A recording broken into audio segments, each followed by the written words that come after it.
이 시간에 하나님 앞에 예배 드리기 위하여 하나님의 임재하심을 이 시간에 우리들이 다 함께 체험하는 시간이 되기를 원합니다.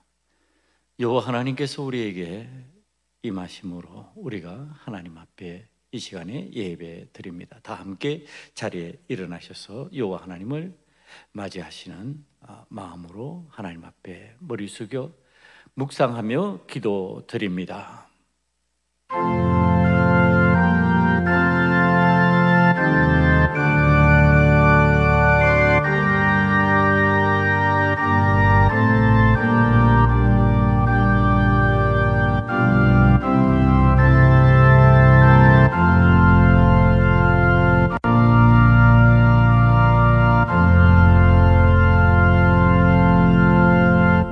하나님이여, 내게 은혜를 베푸소서. 내게 은혜를 베푸소서.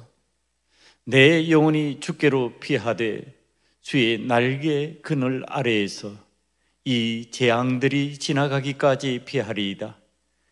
내가 지존하신 하나님께 부르짖으며 곧 나를 위하여 모든 것을 이루시는 하나님께로다. 그가 하늘에서 보내사 나를 삼키려는 자의 비방에서 나를 구원하실지라. 하나님이 그의 인자와 진리를 보내시리로다.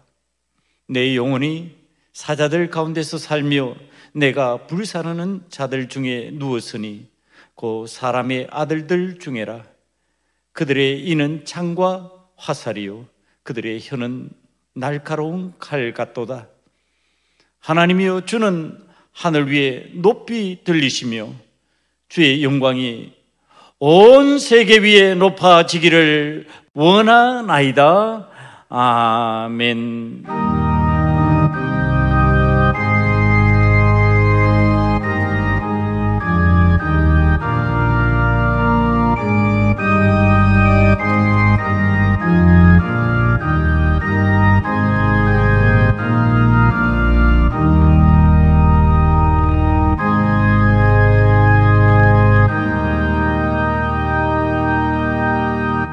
함께 사도신경으로 신앙 고백하시겠습니다.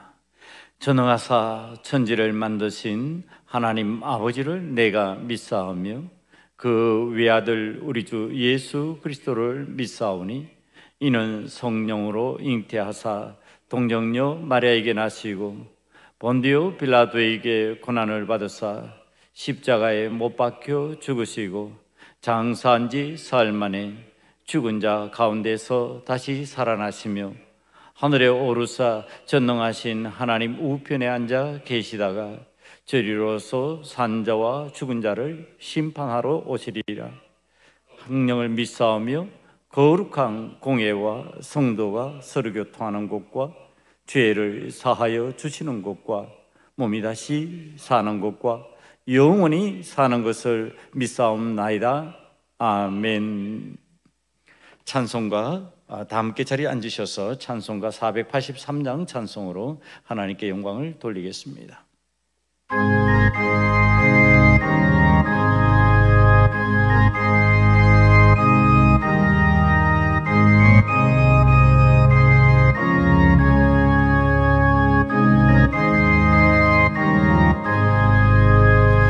구름 같은 이 세상 모든 북의 영화 나는 분토와 같이 내어버리고서 오직 천국의 복을 사모하며 사니 구원받은 내 이름 기억하옵소서. 주가 나의 이름 보좌 앞에 놓이 어린 양 생명책에 기록하옵소서. 주여 법의 피로소 모든 죄 씻으사 나의 보정한 것을 씻어 말기소서. 흰 눈보다 더 희게 죄를 씻었으니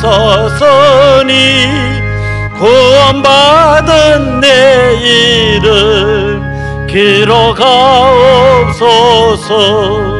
주가 나의 이름 보좌 앞에 놓인 어린 양 생명책에 기록하옵소서. 죄가 하나도 없고 아무 병도 없는 영화롭고도 밝은 천국 올라가서 주와 함께 그곳에 길이 살겠으니 이런 소망의 삶은 참된 행복이라. 주가 나의 이름 보좌 앞에 놓인 어린 양 생명책에 기록하옵소서.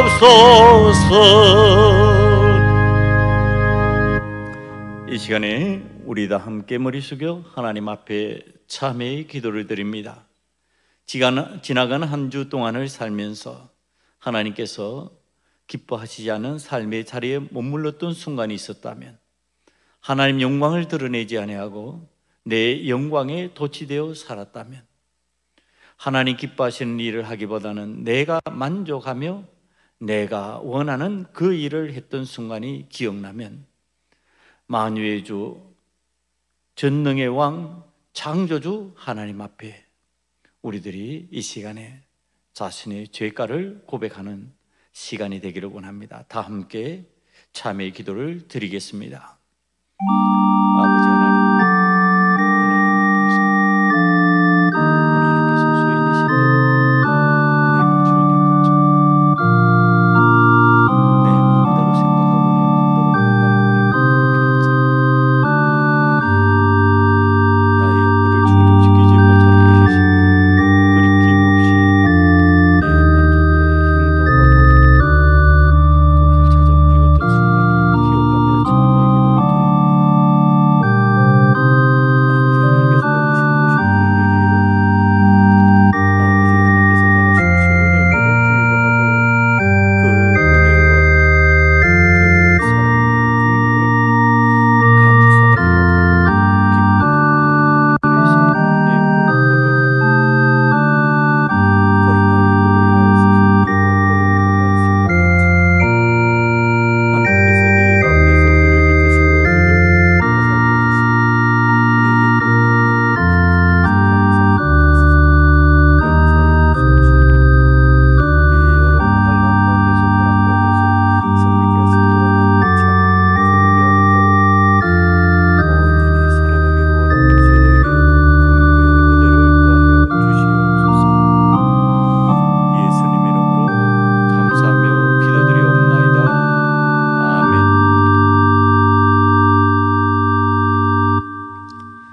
아버지 하나님, 코로나19의 시대를 살아가는 우리들의 삶이 하나님 앞에서 감사하지 못한 삶이었음을 고백하며 참회합니다. 하나님께서는 참으로 좋은 것, 값진 것을 저희들에게 은혜로 선물하여 주셨습니다. 값없이 저희들이 누렸고 값없이 그것들을 이용하며 살았습니다.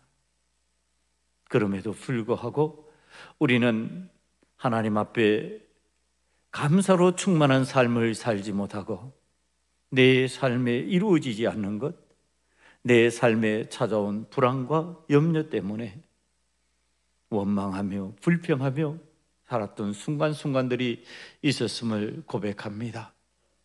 우리의 허물진 어리석은 이 모습들을 주의 보혈의 공로로 온전케 만들어 주셔서 불평과 원망과 하나님 원치 않은 염려와 근심이 요 하나님 앞에 감사로 바뀌어지기를 원하며 기쁨과 소망의 은혜로 바뀌어지기를 원하오니 주여, 저희들에게 소망이 넘치는 그리스도인으로서 감사하며 기뻐하며 이 세상을 살아가게 만들어 주시옵소서. 아버지 하나님, 그래요 우리의 삶 중에 그리스도의 향기가 드러나기를 원하며 우리의 삶 중에 하나님께서 함께 하신다고 간증하는 기쁨의 소리가 터져나오게 만들어 주시옵소서.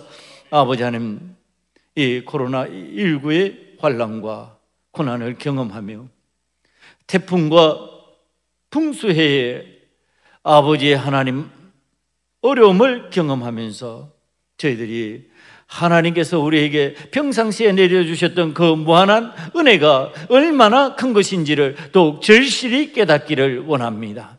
아버지 하나님 앞에 근혜에 감사함으로 살아가는 것이 능력 있는 그리스도인의 삶이 되게 만들어 주시고 세상에 영향력을 끼치는 하나님의 사람의 삶을 살 수 있는 역사가 이루어지게 만들어 주시옵소서. 아버지 하나님, 오늘도 하나님의 말씀으로 저희들이 깨우침을 받고 하나님께서 원하시는 삶의 방향으로 그 방향을 정하고자 합니다. 아버지 하나님, 하나님의 말씀이 저희들의 귀에 들려지게 만들어 주시옵시고 그 말씀이 저희들의 마음밭에 뿌려지는 역사가 임하게 만들어 주시옵소서. 말씀을 들을 때 아멘으로 화답하게 하시고 말씀이 들릴 때 그 말씀을 청종하여 따라가는 그리스도인이 되게 만들어 주시옵소서. 그래서 이 험악한 세상을 살아가는 사람들이 얼마나 하나님 앞에서 기뻐하며 감사하며 하나님 자녀됨을 나타낼 수 있는지 세상에 드러내는 우리 소금원 학교의 성도들이 되게 만들어 주시옵소서. 아버지 하나님, 이 어려운 환난과 고난 가운데서 이 긴장된 삶의 현장 가운데서 하나님의 자녀들을 지켜주심을 감사합니다. 한 사람도 낙오되지 아니하고 아버지의 세상 가운데서 낙심하지 않게 만들어 주셨으니 감사합니다. 아버지 하나님 앞에 참으로 예배하는 자가 되어 하나님의 은혜를 구하는 저희들의 심령에 아버지 오늘 또 여호와 하나님께서 보혜사 성령으로 말미암아 저희들을 지키시고 인도하시는 것을 체험하게 만들어 주시옵소서. 우리의 예배를 받으시고 우리와 함께 하시는 여호와 하나님을 만나는 이 시간 되기를 소원하며 예수님 이름으로 감사하며 기도드리옵나이다. 아멘.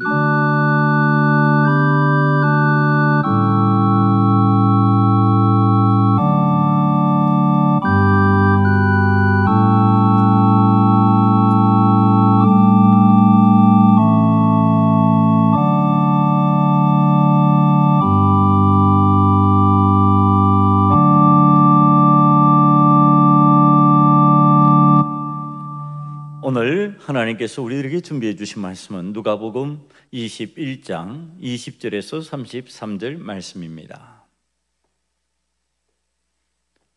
누가복음 21장 20절에서 33절 말씀, 제가 갖고 있는 신약성경 132쪽입니다.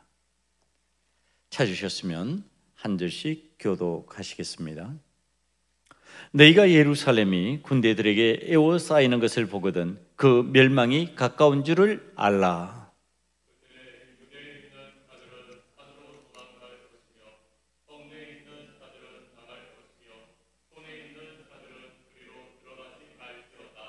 이 날들은 기록된 모든 것을 이루는 징벌의 날이니라.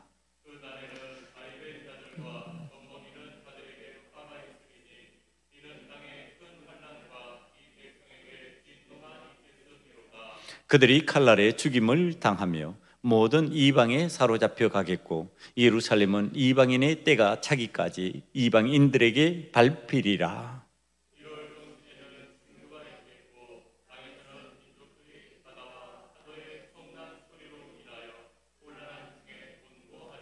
사람들이 세상에 임할 일을 생각하고 무서워함으로 기절하리니 이는 하늘의 권능들이 흔들리겠음이라.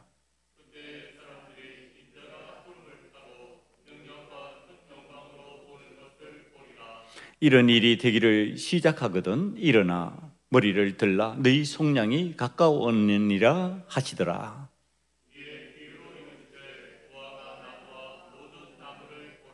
싹이 나면 너희가 보고 여름이 가까운 줄을 자연히 아나니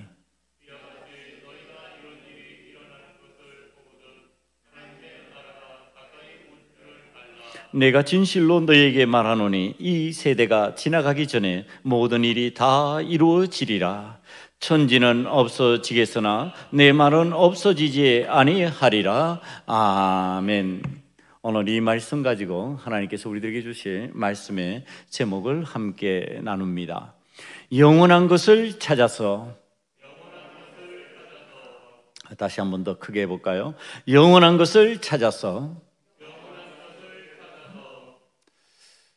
우리에게 영원할 수 있는 것, 그것을 찾아서 사는 것이 지혜로운 자의 삶이라는 것을 생각하면서 우리에게 일어나는 현상들, 그러한 일들이 얼마나 우리를 지금 긴장시키고 있는가.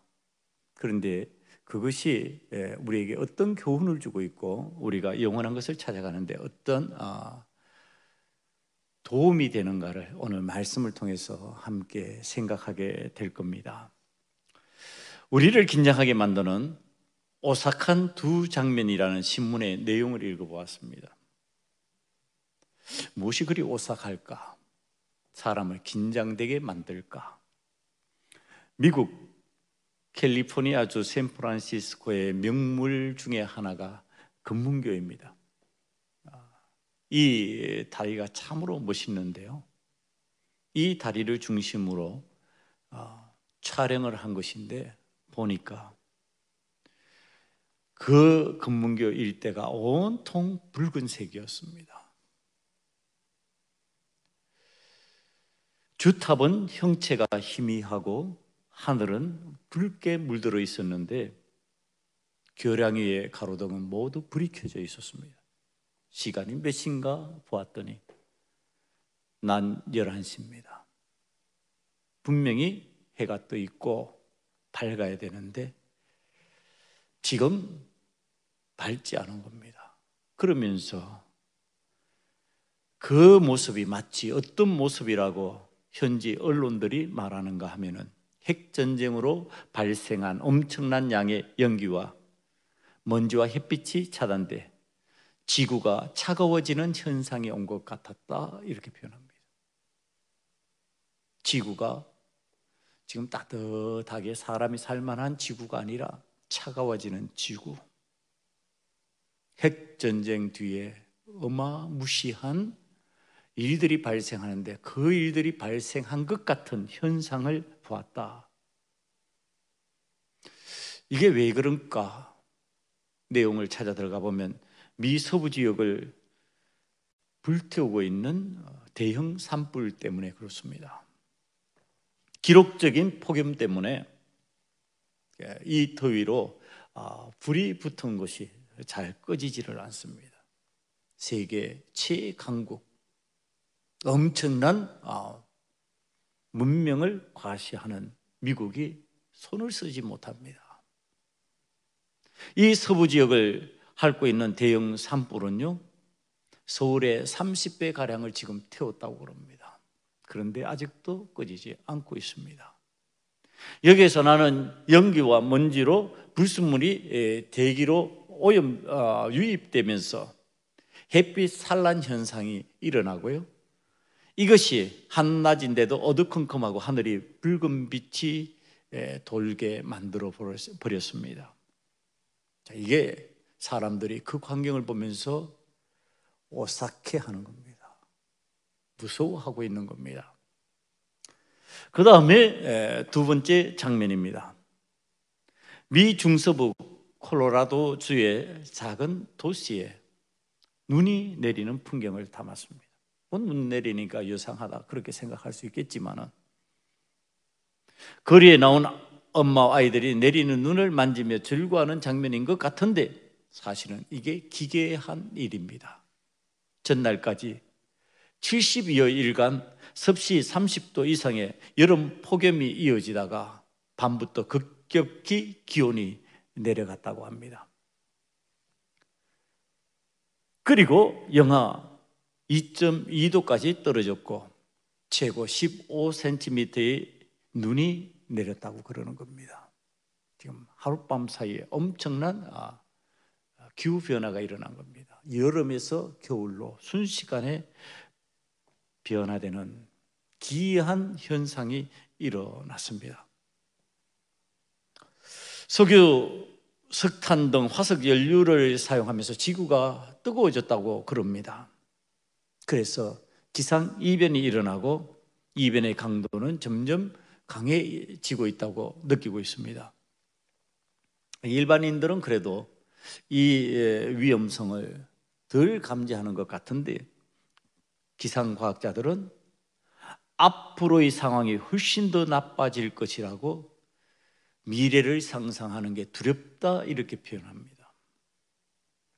지구 온난화가 초래한 기상이변으로 이제 뉴욕이 빙하로 뒤덮이는 날이 언젠가는 현실이 될지도 모르는 상황이라고 그렇게 말하고 있습니다.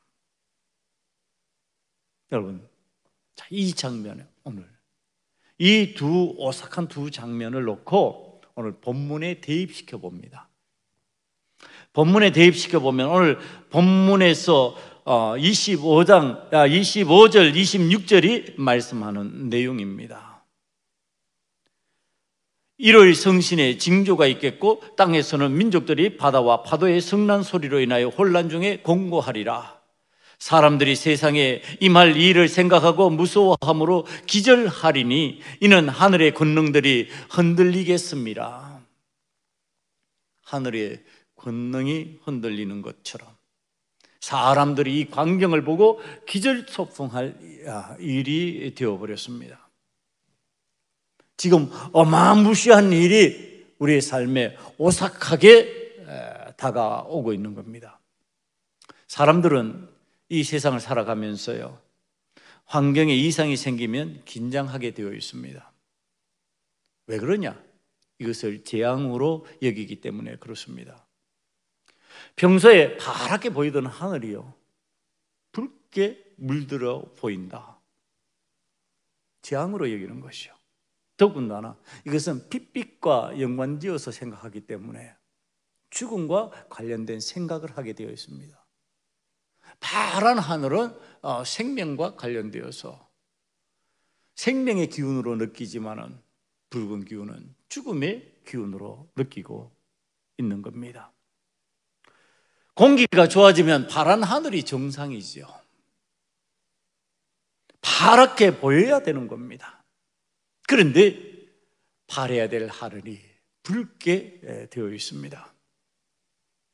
자, 이것이 잠시 고통스러운 현상으로 끝나는 상황이면은 그건 무시할 수 있습니다. 뭐 한 번쯤 그럴 수 있지. 여러분, 이건 호주에서도 일어났던 일입니다.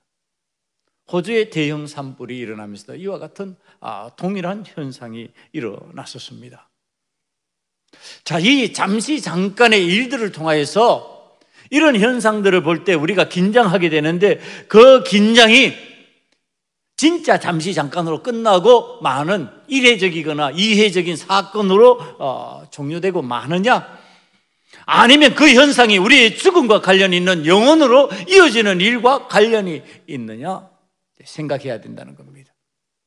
만약에 이 잠시 잠깐의 일들이, 우리를 긴장시키는 이 일들이 우리의 영원한 삶과 연관되어서 일어나는 일이라면 우리가 심히 긴장해야 된다는 겁니다.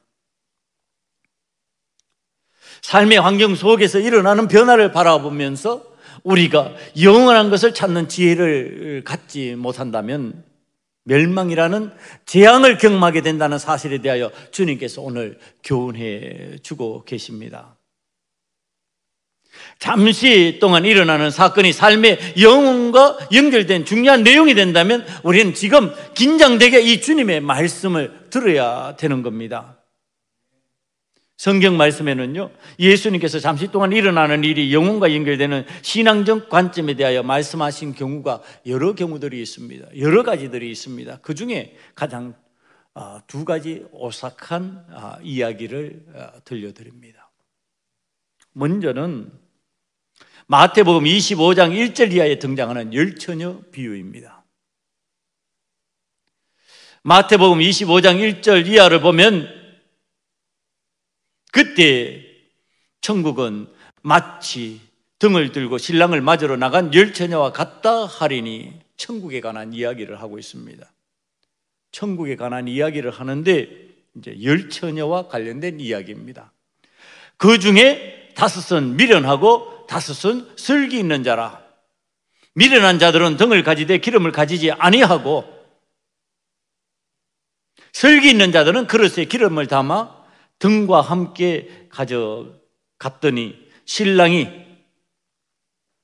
자신의 생각보다 더디움으로 다 졸며 잘세. 지금 이런 상황입니다. 그런데 졸며 자는 그 순간에 신랑이 온 거지요. 신랑이 오니까 이제 등과 기름을 잘 준비한 슬기로운 처녀에게는 문제가 일어나지 않았습니다. 오셨다는 소리가 들리니까 일어나서 맞이하고 영접해서 지금 신랑과 함께 잔치 자리로 들어가고 있는 겁니다. 그런데 그때 등은 예비하고 있었지만은 기름을 예비하지 못했던 미련한 5 처녀가 기름이 부족하니까 좀 나누어 달라고 그럽니다. 지금 이 기름을 나누어 줄 수 없는 성질의 것으로 이야기합니다. 둘 다 부족해서 둘 다 신랑을 맞이하는데 실패할 수 있으니 너희들은 딴 데서 구해와라. 지금 이렇게 되는 거죠. 그런데 이 미련한 5 처녀가 그 기름을 구해왔을 때는 이미 문이 닫힌 후입니다. 그 후에 남은 처녀들이 와서 이르되 주여 주여 우리에게 열어주소서.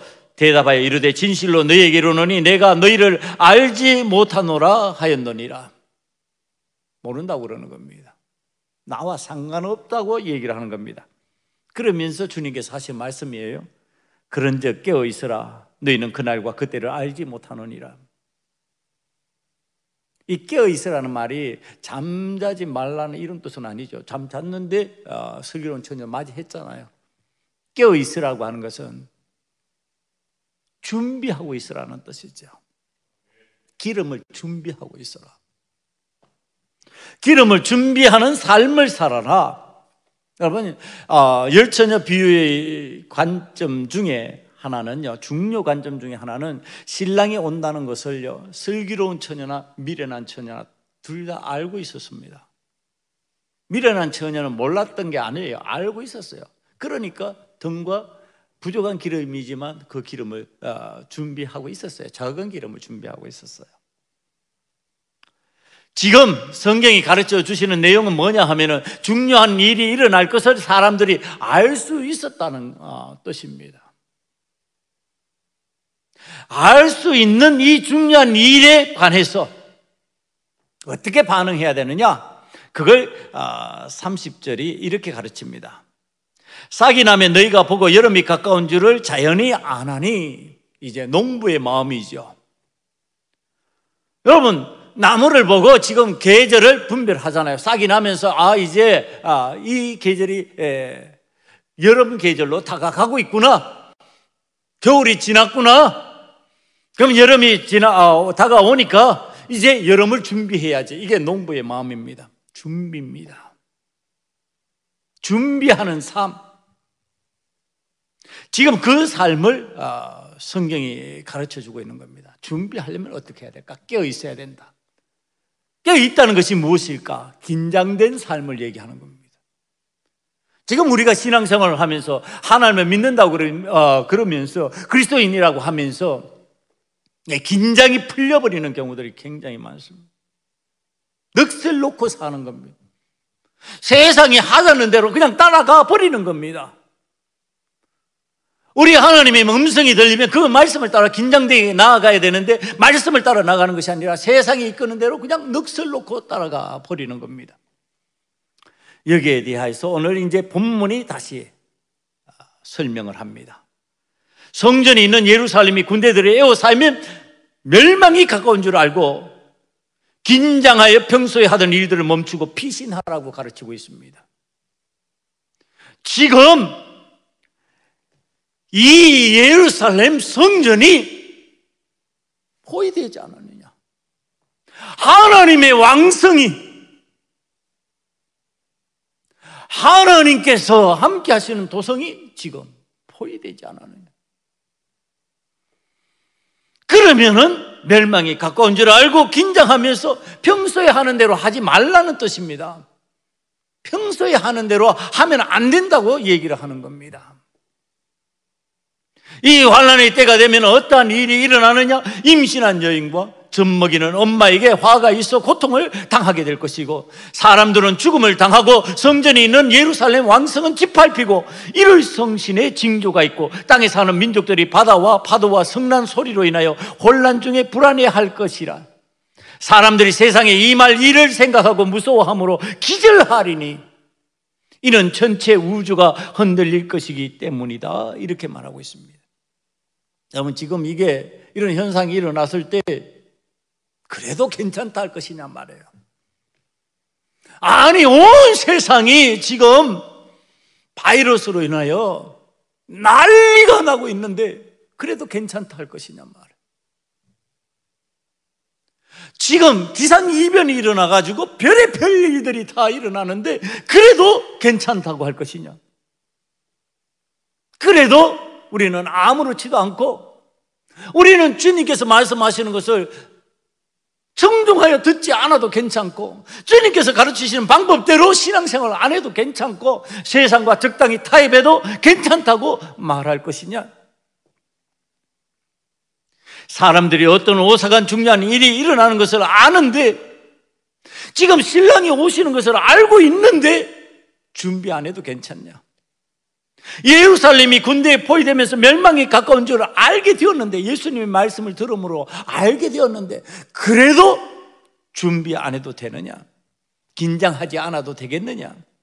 내가 하고 싶고 내가 원하는 일만 하는 것이 가능하겠느냐? 지금 묻고 계시는 겁니다. 나무를 보면 싹이 나는 것을 우리가 알게 되고요, 싹이 나면 여름이 가까운 줄을 알면은 농부는 어떻게 하느냐? 농사를 준비하는 거죠. 지금 준비하는 것을 얘기하는 거예요. 긴장해서 준비해라. 이 마태복음에 등장하는 오싹한 이야기의 열처녀 비유는요, 천국에 관한 비유라고 말씀을 전제하고 있습니다. 이건 천국에 관한 비유다. 신랑이 오므로 천국에 들어가는 일이 가능해지거나 불가능해지거나 둘 중에 하나다. 이게 오싹한 얘기예요. 아니, 천국을 갈 수 있느냐? 천국을 못 가고 지옥으로 가느냐? 오싹하지 않아요. 지금 멸망의 징조들이 보일 때 인자가 오시고 속량이 가까워지고 하나님의 나라가 가까이 온 줄 알아라. 하나님 나라에 속하느냐 못 속하느냐 지금 오싹하지 않냔 말이에요. 긴장이 안 되냔 말이에요. 신랑이 올므로서 천국 들어가는 상황이 생기는 것과 천국 들어가지 못하는 멸망의 징조가 보이고, 인자가 오심으로 속량을 받고 하나님 나라에 들어가느냐 하나님 나라에 들어가지 못하느냐, 이 상황은 동일한 의미를 갖고 우리에게 지금 설명해 주고 있는 겁니다. 그런데 좀 이해가 더 쉬운 쪽이 열처녀 비유 쪽이에요. 그래서 이것으로 오늘의 설교 본문을 설명하는 겁니다.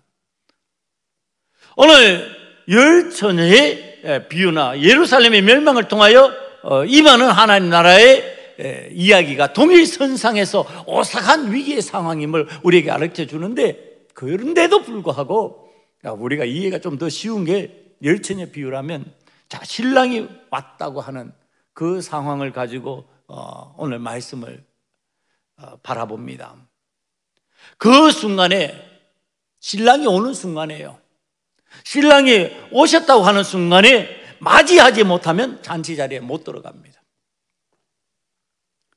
그것이 정말 우리가 오싹한 이야기입니다. 신랑이 오셨는데 맞이하지 못하면 잔치 자리에 못 들어간다, 천국 못 들어간다.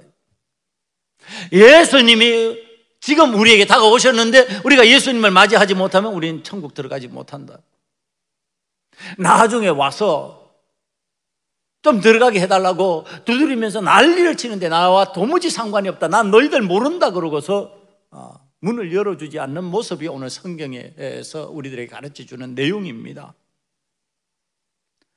여러분, 지금 예루살렘의 멸망이 임하고 천지가 요동칠 때 인자가 오는 것을 맞이하지 못하면 역시 이와 같은 현상이 일어난다는 겁니다.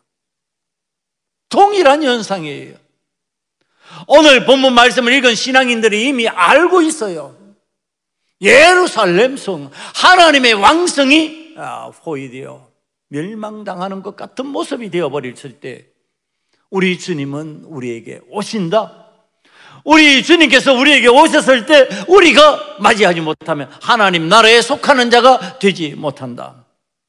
여러분, 이제 이것을 가지고 우리가 이해를 할 때 오늘 본문 말씀이나 우리가 인용하고 있는 열처녀 비유 이야기에서요, 상황을 좀 끌어당겨 봅니다. 그러면 신랑이 오는 순간이에요. 오랜 시간이 아니에요. 잠깐이에요. 잠깐. 긴장을 늦추고 있고요, 태만하게 살고 나태하고 게으르게 살면은요 잡을 수 없는 시간이에요. 잠시 잠깐의 시간이에요. 이 잠시 잠깐의 짧은 시간이에요. 그리고 예루살렘이 포위당해서 멸망하는 것이요, 오랜 시간, 긴 시간이 아니에요. 짧은 시간이에요. 이게 영원과 관련이 없는 짧은 시간들 같아 보여요. 그런데 이것이 영원으로 이어지는 거예요. 이 짧은 시간이, 이 짧은 사건이 일어나는 이 순간이 영원으로 이어지는 순간이에요.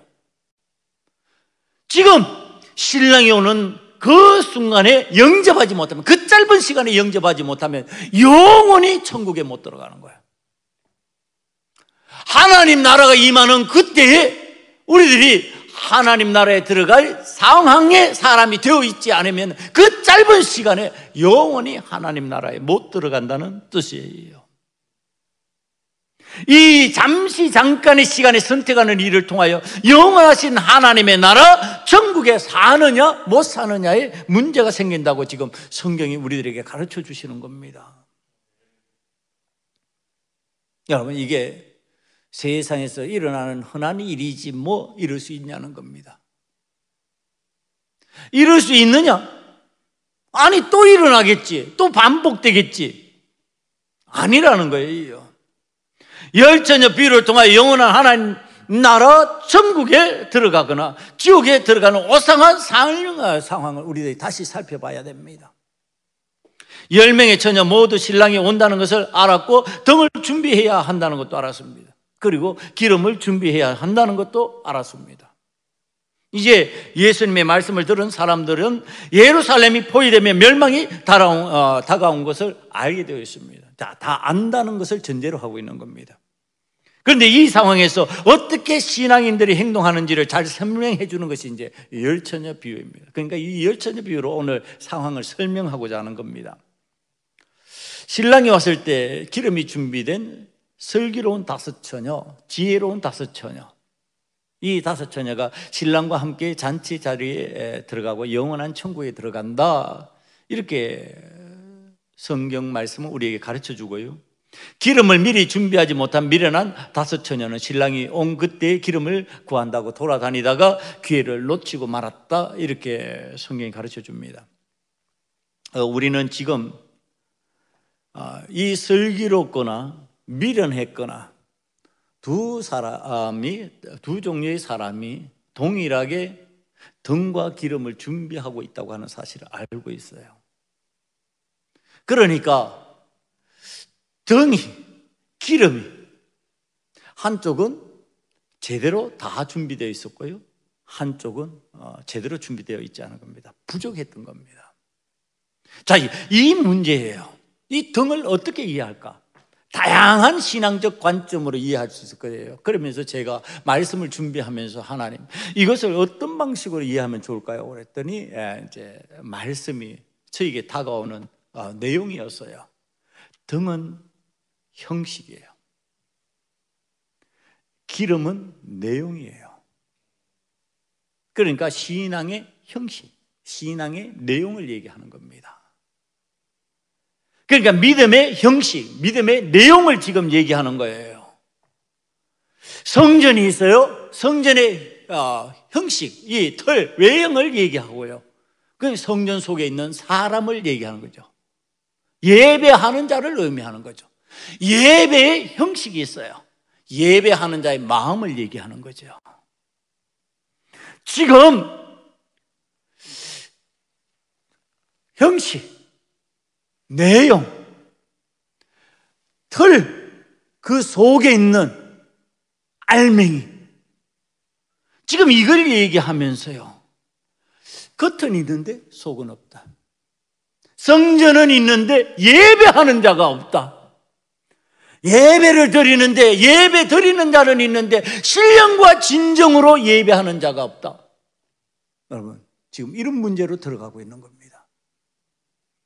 형식 필요하지요. 성전 필요하지요. 더 필요한 건 예배자가 필요한 겁니다. 예배자가 필요하지요.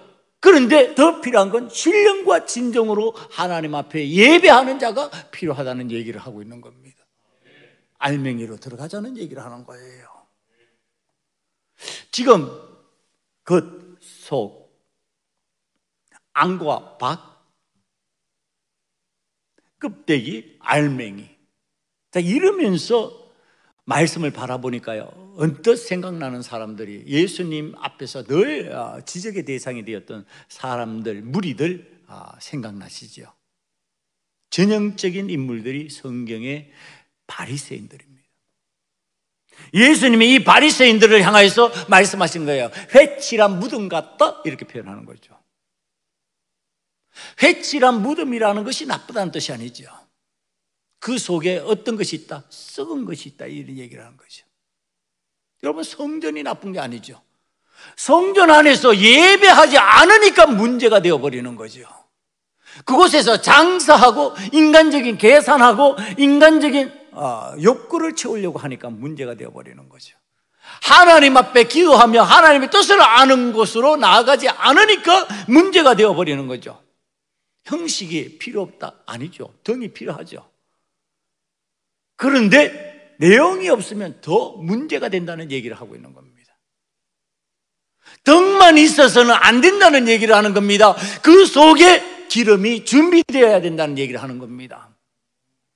여러분, 이 중요성을 알기 위해서 하나님께서는 늘 우리들에게 말씀하시는 것이, 외모는 이미 갖추어져 있잖아요.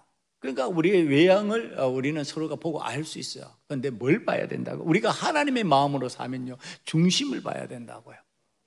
그 사람의 중심, 목회자의 중심, 성도의 중심, 그 중심에 뭐가 있냐? 하나님은 중심을 보시는 하나님이시죠. 그 하나님에 관한 이야기 둘을 소개합니다.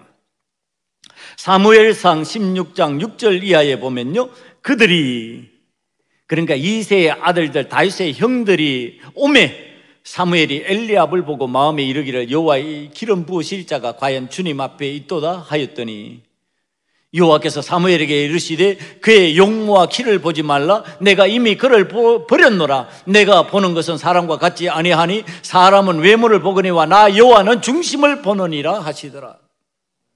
여러분, 지금 여기에 중심을 얘기하는 거예요. 외모가 필요 없어요? 필요하죠. 이 사람이 없으면 속마음도 없잖아요.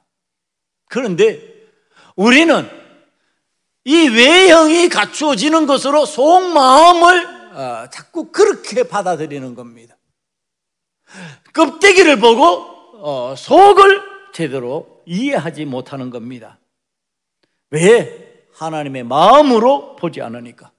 하나님은 중심을 보셨다. 자, 중심을 보셨다 그러니까 이 중심을 어떤 방식으로 보셨을까?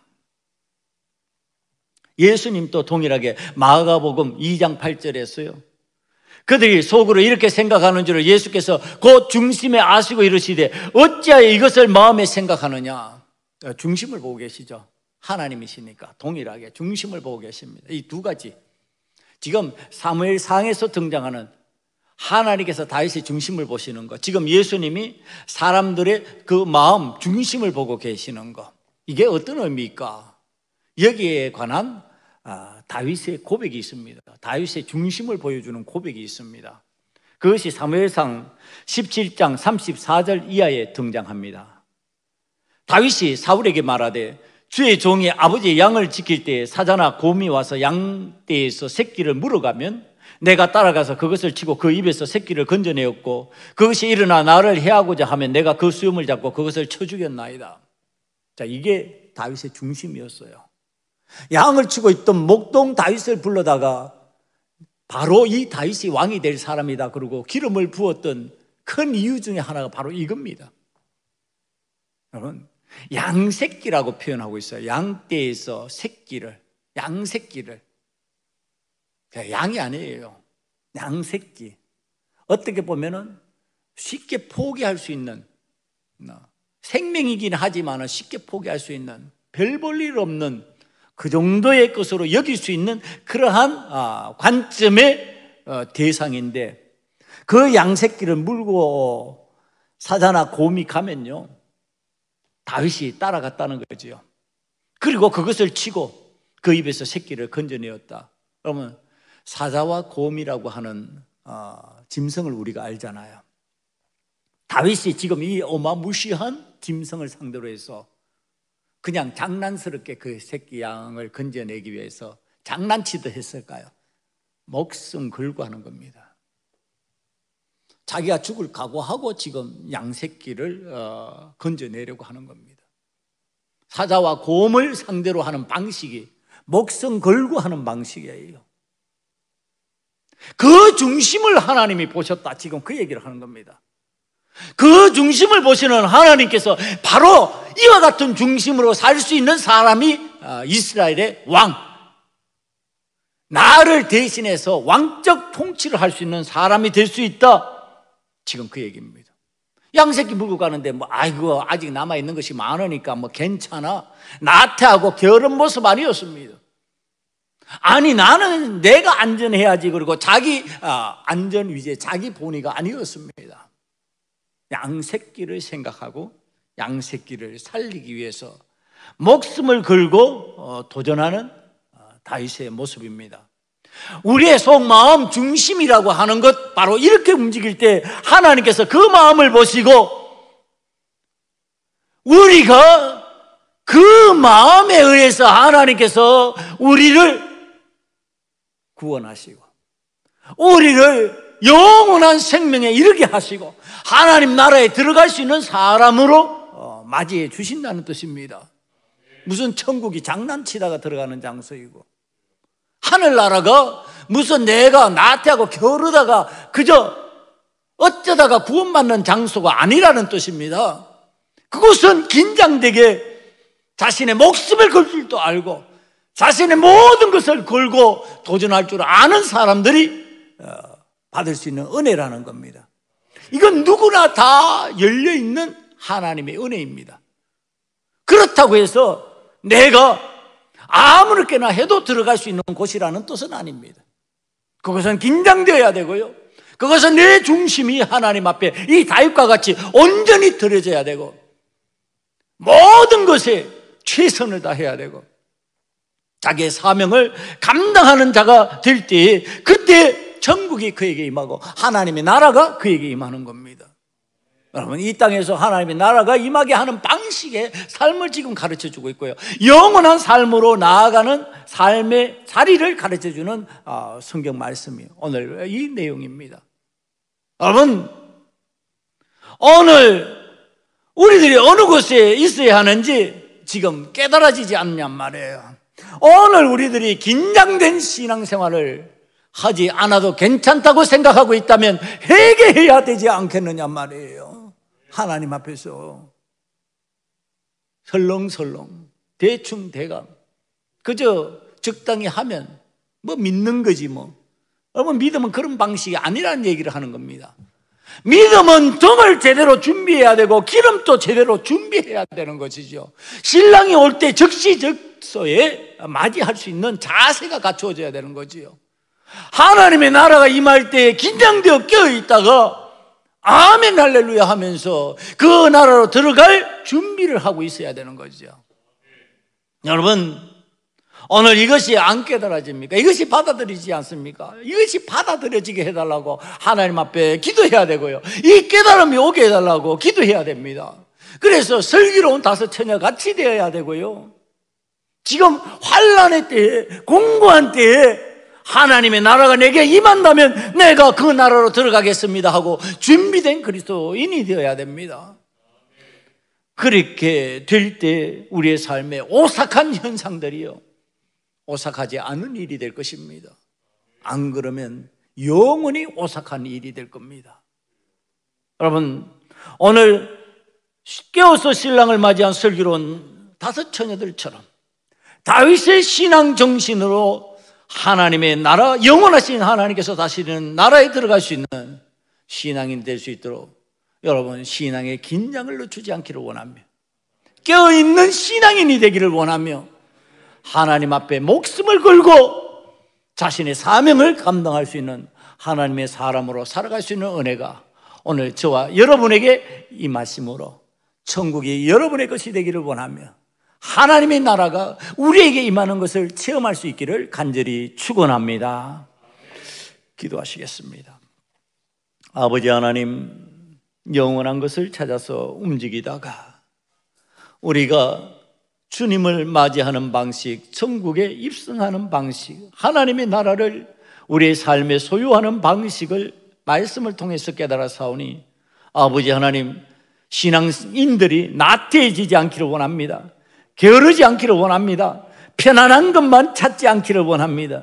몸을 움직여 열심히 주의 일을 감당하게 만들어 주시고, 아버지의 사나운 사자나 곰이 도전해 올지라도 생명을 구하기 위하여 목숨을 걸고 도전할 줄 아는 그리스도인으로 살아갈 수 있는 소금언약교회 성도들이 되게 만들어 주시옵소서. 예수님 이름으로 감사하며 기도드리옵나이다. 아멘. 찬송가 50장 부르시면서 준비한 예물 하나님 앞에 드리겠습니다.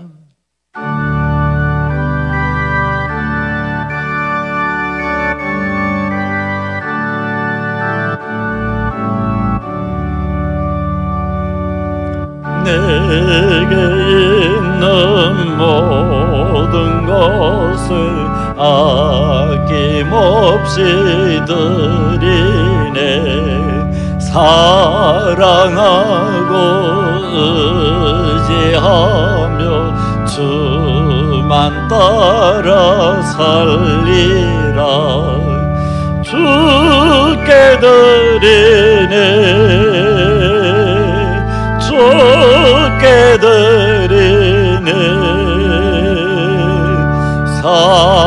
사랑하는 구주 앞에 모두 드리네. 내게 있는 모든 것을 겸손하게 드리네.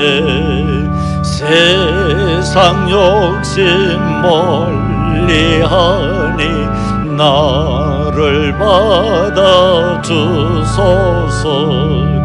주께 드리네. 주께 드리네. 사랑하는 구주 앞에 모두 드리네. 내게 있는 모든 것을 주를 위해 드리네. 주의 성령 충만하게 내게 내려주소서. 주께 드리네. 주께 드리네. 사랑하는 구주 앞에 모두 드리네. 아멘.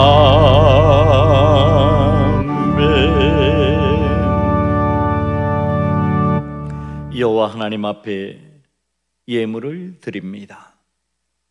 우리의 삶이 내 것이 아니요 내게 온 것이 다 내 것이 아니라 주께서 우리에게 맡기신 것인 줄 알고 기쁨으로 감사하여 예물을 드립니다.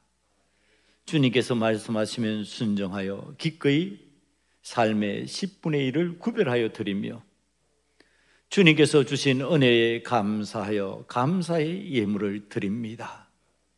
하나님과의 약속을 이루기 위하여 약정한 대로 약정의 헌금을 드리오니 이 예물 받아주시사 하나님의 자녀들이 세상에서 빛과 소금 되게 하시고 하나님의 말씀을 쫓는 자로서 두려워하고 염려하지 않고 세상을 능히 이기는 담대함으로 다윗과 같이 승리하며 하나님께서 쓰시는 자가 되게 만들어 주시옵소서.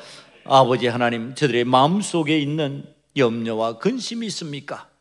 이 예물을 드림이 저들의 마음속에 염려와 근심을 씻어내는 은혜의 도구가 되게 만들어 주셔서 하나님께서 놀라우신 은혜와 하나님께서 놀라우신 긍휼을 우리에게 베푸셨다는 것을 고백하며 영광을 돌리기에 부족함이 없는 그리스도인으로 살아가게 만들어 주시옵소서. 아버지, 세상의 환난 가운데 낙심하지 않기를 원하며 세상이 주는 고통 속에서 절망에 빠지지 않기를 원하오니 여호와 하나님께서 베푸신 놀라운 은혜에 감사하며 승리하는 자로 살아갈 수 있는 소금 언약궤 성도들이 되게 만들어 주시옵소서. 예수님 이름으로 축복하고 간절히 기도드리옵나이다. 아멘. 교회 소식 알려드리겠습니다. 코로나19 방역 지침에 따라 당분간 영상 예배를 드리고 있습니다. 이제 곧 아마 대면 예배로 전환될 것이라고 그렇게 생각을 합니다. 우리가 지금 기독교인들이 실수해서 이 나라에 기독교인들로 인하여 어려움이 왔다라고 하는 잘못된 오해가 생기는 것 같아서 우리 교회가 영상 예배를 드리고 있습니다. 이 오해가 불식될 수 있도록 하나님 앞에서 최선을 다하여 하나님 기뻐하시는 삶을 살 수 있기를 원합니다. 그 삶의 방식을 우리가 이 짧은 순간 같지만 하나님께서 원하시는 대로 살아나가야 된다고 오늘 말씀을 통해서 우리들이 깨달았으니까 그 말씀을 좀 받아들이시길 원하고요. 지금 우리 교회가 코로나19 시대에 할 수 있는 릴레이 기도, 한 사람 한 사람이 기도를 감당해 나가는 이 부분들은 잘 할 수 있을 것 같아요. 그래서 열심히 참여해 주시고 열심히 참여해 주시는 성도님들께 감사를 드립니다. 혹이나 이제 헌금을 준비해 와서 이거 어떻게 해야 되냐 그리고 고민하시는 분들이 계시면요, 3층 키즈 카페 헌금함이 있습니다. 3층 소예비실에 기도하러 오셨다가 거기에다가 헌금을 하시고 돌아가시면은 주일날 회계부가 계산하도록 그렇게 하겠습니다. 전국여인 성경 쓰기 대회가 진행되고 있습니다. 여러분, 이것도 비대면 예배가 진행이 되고 있고, 그 다음에 만남을 이루기가 좀 힘든 시대를 지금 살아가는 상황에서 개인적으로 할 수 있는 좋은 신앙 훈련입니다. 성경 쓰기 대회에 잘 참여해 주셔서 하나님의 놀라우신 은혜가 임할 수 있도록 여러분들이 함께 동참해 주시기를 바라고요. 여러분, 그 다음에 우리가 앞으로의 세계가 이렇게 코로나19로 통해서 이렇게 살아가야 되는 것 아니냐 이렇게 하는데 좀 미래학자들 그렇게 봅니다만은 그리스도인들이 그렇게 살아서는 안 된다고 생각합니다. 비대면으로 살아가고요, 온라인 속에 빠져버리고, 이거는 성경이 가르치는 방식이 아닙니다. 사람은 대면해서 살아야 되고요, 마주보고 대화해야 되고요. 여러분 한번 생각해 보세요. 저기 부모와 자식이 앉아가지고 둘러 앉아가지고 휴대폰으로 문자로 얘기를 주고받고 앉았다 그러면 얼마나 한심해 보여요. 이 얘기할 수 있는데, 그리스도의 공동체, 하나님께서 우리들에게 가르쳐주신 삶의 방식은요, 힘들고 어려워도 서로가 대화를 나누고 마주보고 공동체가 함께 해야 되는 거예요. 따로따로 살아가는 세상, 그거는 사는 게 아니에요. 그게 무슨 재미냐 말이에요. 가족들도 대화가 없는 가족이 되어버리면요, 그래서 무슨 재미냐 말이에요. 둘러앉으면 이야기가 있고 서로의 삶을 이야기하고 서로가 힘든 것을 나누고 기쁜 것을 나누고 그러면서 환경을 극복해 나가고, 이게 은혜지요.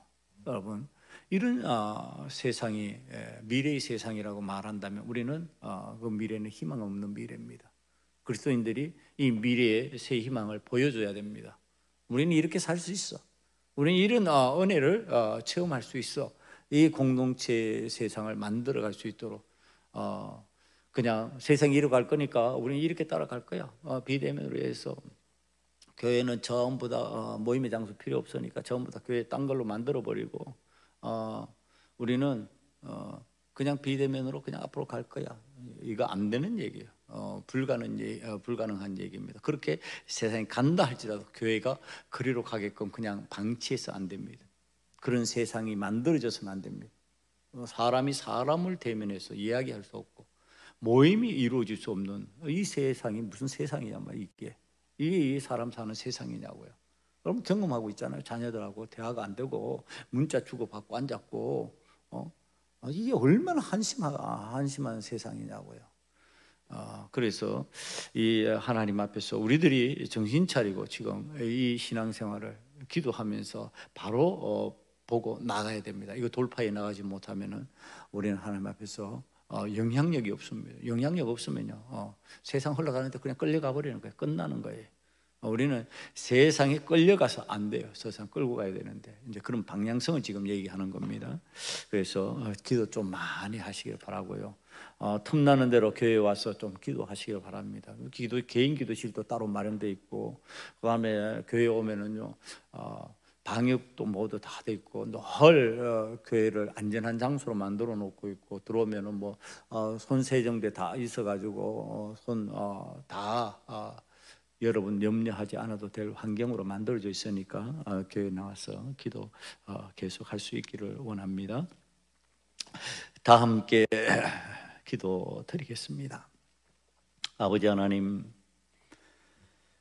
이 험악한 세상을 살아가면서 믿음 없이 하나님을 기쁘시게 할 수 없는 현상을 발견합니다. 아버지 하나님, 마지막 때에 모이기를 피하는 자의 모습들을 우리들이 발견하게 됩니다. 그게 단순히 사람이 아니라 환경일 수 있다라고 하는 사실을 깨닫기를 원합니다. 아버지 하나님, 우리는 더욱 하나님 앞에서 하나님께서 주신 은혜로 모일 수 있는 기회가 생기는 교회 공동체를 이루어 나가기를 원합니다. 서로가 서로 대면하며 사랑을 나누고 은혜를 나누고 아버지 하나님께서 주신 놀라운 영광을 함께 체험할 수 있는 공동체가 되게 만들어 주시옵소서. 아버지 하나님, 이 악한 세대를 이겨내기를 원하며 이 아버지 하나님의 재앙을 우리들이 이겨내기를 원합니다. 하나님께서 우리 온 교회 성도들을 지켜주셔서 지금까지 이 일로 인하여서 염려하고 근심하지 않게 만들어 주셨으니 믿음으로 승리하는 교회 되게 만들어 주시옵소서. 이제는 예수 그리스도의 보혈의 은총과 하나님의 놀라우신 사랑과 성령님의 교통 역사하심의 은혜가 여호와 하나님의 전에서 하나님 기뻐하시는 영원한 삶의 방식을 선택하기를 원하는 사랑하는 성도들 머리 위에, 그의 삶의 현장 위에, 교회 위에 다윗과 같이 승리하는 은혜의 역사가 임하기를 간절히 축원하옵나이다. 아멘.